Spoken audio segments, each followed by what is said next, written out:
Dimanche 10 septembre, 7 à 8 consacrera son portrait de la semaine à Édouard Philippe.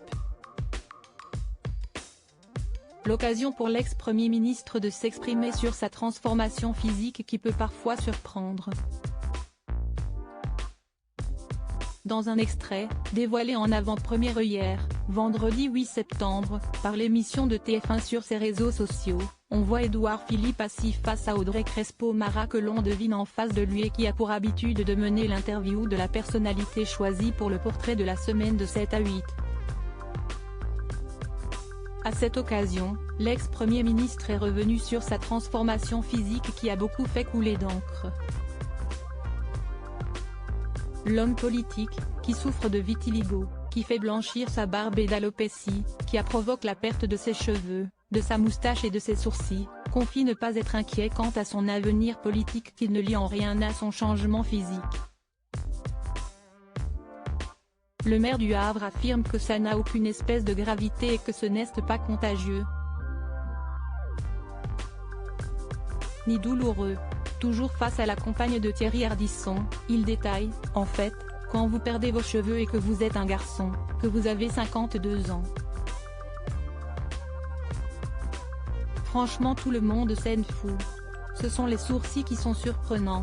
J'ai coutume de dire que je me suis longtemps demandé à quoi ça servait les sourcils.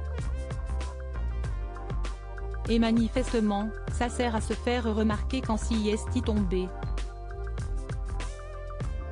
Et ça, si est sûr que ça vous change le visage.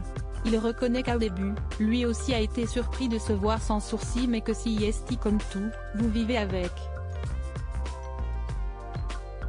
Audrey Crespo-Mara prenait ensuite les termes de l'homme de 52 ans qui avait déclaré, par le passé, que la politique est une affaire de séduction. La journaliste le questionnait alors sur sa crainte ou non que son aspect physique ait un impact sur son avenir en politique. Ça ne m'empêche pas de continuer à réfléchir, à parler, à rire, à séduire peut-être. Ça ne change rien, insiste Édouard Philippe.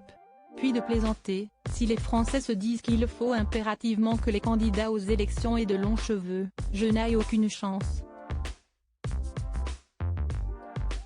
La journaliste de TF1 en profitait pour souligner qu'il était légitime que les Français se soucient de la santé de leurs dirigeants.